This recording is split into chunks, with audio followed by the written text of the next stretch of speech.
ಮೂಲ ಪ್ರಕೃತಿಯಾದ ದೇವಿಗೆ ನಮಸ್ಕಾರವೋ, ನಾರಾಯಣಿಯಾದ ದೇವಿಗೆ ನಮಸ್ಕಾರವೋ.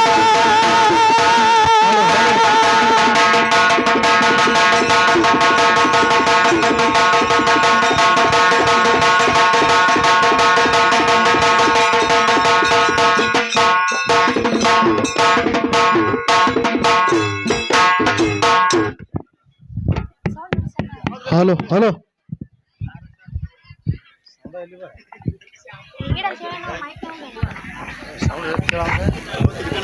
ಹಲೋ ಹಲೋ ಹಲೋ ಹಲೋ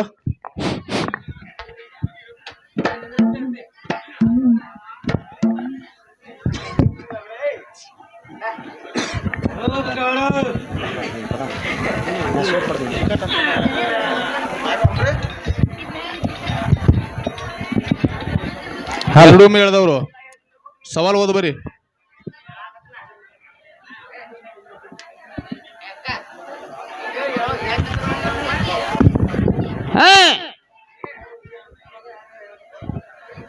ಓದ್ರಿ ನೀವು ಓದು ಬರಿ. ಓದ್ರಿ ಓದ್ತು ಓದ್ರಿ.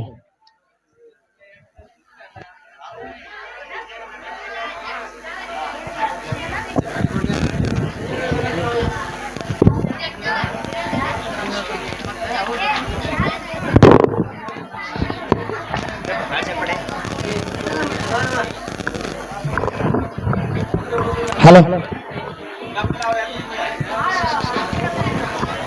ನಾವ ಜಾಗನೂರ್ ಕಲಾವಂತರ ಪ್ರಶ್ನೆಗಳು ಹೆಂಗದವ. ಮೊದಲನೇದು, ಈಶ್ವರನ ಯಾವ ಕಥನ ರೂಪವಾದ ಈ ನಾಮಶತವನ್ನು ಏನೇನೆ ಮಾಡಿ ಪ್ರದಕ್ಷಿಣೆ ಮಾಡಿ ತನ್ನ ಮನೆಗೆ ಹೋಗಬೇಕು.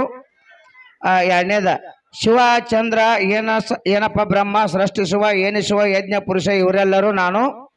ಮೂರನೇದ, ಶ್ರೀ ವರಹ ಏನಿ ಪೂರ್ವದಲ್ಲಿ ಸದಾಚಾರನು ಏನ ಬ್ರಾಹ್ಮಣನೊಬ್ಬಿದ್ದನು. ಐದನೇದ, ಸರಸ್ವತಿ ಏನವು ನಿನ್ನ ಏನಿ ಮಾಡಲು ಅಶಕ್ತರಾಗಿದ್ದಾರೆ. ಆರನೇದ, ಯಜ್ಞೇಶ್ವರನ ಏನವನ್ನು ದೇವರ ಪೂಜೆಯನ್ನು ಅತಿಥಿ ಸತ್ಕಾರವನ್ನು ಮಾಡದೆ ಬಿಟ್ಟು ಬಿಡುವರು. ಏಳನೇದ, ರತಿದೇವಿಗೆ ಏನತಿ ಎನಿಸಿಕೊಂಡ ಅವಳಿಗೆ ಏನಿ ಎಂಬ ಹೆಸರು ಬಂದಿತು. 8, ಸತ್ಯಭಾಮೆ ಏನು ಇಂದು ಏನ ಧನ್ಯಳಾದೆ. 9, ಚಾಮುಂಡಿಯ ಏನವು ಒಂದು ಇನ್ನಿಷ್ಟ ಜಲಪಾತದ ಆಕಾರದಂತಿದ್ದಿರಬೇಕು. 10, ಪಾರ್ವತಿಯು ಕೂಡ ಯಾವರ್ನ ಸುಖಕರವಾದ ಏನ ಸ್ಪರ್ಶದಿಂದ ಪರಮಾನಂದನು ಹೊಂದಿದಳು ಅನ್ನುವಂಥದ ನಮ್ಮ 10 ಪ್ರಶ್ನೆ ಇದಾವೆ. ಹಲೋ ಯಾವ ಸಲ್ಲಿಕೆ ಸವಾಲ ಈ ರೀತಿ ಇರ್ತವೆ. ಒಂದನೇ ಸವಾಲ, ಶಿವನು ಸ್ಮರಿಸಿರೊಡನೆ ಏನ ಋಷಿಗಳು ಸಹ ಕಲ್ಪವೃಕ್ಷಗಳಂತೆ ಶಂಕರನ ಏನಿಗೆ ಬಂದರು.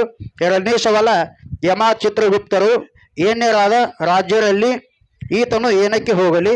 ಮೂರನೇದು, ಹರಿಯ ಅಭ್ಯಂತರ ಏನೆಯನ್ನು ನೋಡಲು ಏನಸಿನಿಂದಲೂ ಸಾಧ್ಯವಾಗುವುದಿಲ್ಲ. ನಾಲ್ಕನೇ ಸವಾಲ, ಬ್ರಹ್ಮನು ಹೇಳಿದನು ಎಲೆ ಏನಿಗಳೇ, ಆಮೇಲೆ ಏನಾಶದಲ್ಲಿ ಆನೆಗಳ ಹಿಂಡಿನಂತೆ ಮೇಘಗಳು ಉದಯಿಸಿದವು. ಐದನೇ ಸವಾಲ, ರಾಮನು ಏನಕದಿಂದಿಳಿದು ಶತ್ರುಘ್ನನ್ನು ಏನತನನ್ನು ಆಲಂಗಿಸಿಕೊಂಡನು. ಆರನೇ ಸವಾಲ, ಮಹಾಕಾಳಿಯ ಏನೆಗೂ ರುರುವಿನ ಸೇನೆಗೂ ಭಯಂಕರವಾದ ಏನವು ನಡೆಯಿತು. ಏಳನೇ ಸವಾಲ, ಗೌತಮಿ ಎಂದು ಏನಿದ್ದಳಾದ ಗಂಗೆಯ ಏನೆಗೆ ಬಂದ. ಎಂಟನೇ ಸವಾಲ, ಭೂದೇವಿ ದೇವ ನೀವು ಏನದ ಪುಣ್ಯಸ್ಥಳ ಏನಿಮೇನು ನಾನು ಕೇಳಿದಾಯಿತು. 9ನೇ ಸವಾಲ, ಗಂಗಾ ಏಣಿಯಲ್ಲಿ ಸ್ನಾನ ಮಾಡಿದ ಕೂಡಲೇ ಏನಗಳೆಲ್ಲವೂ ನಾಶವಾಗುವು. 10ನೇ ಸವಾಲ, ಅಂಜನಾದೇವಿಗೆ ಹೀಗೆ ಏನ ಪ್ರದಾನವನ್ನು ಮಾಡಿ ವಾಯುದೇವರು ಅದೇ ಆಕಾಶ ಗಂಗಾ ಏನದಲ್ಲಿ ವಾಸ ಮಾಡಿದರು.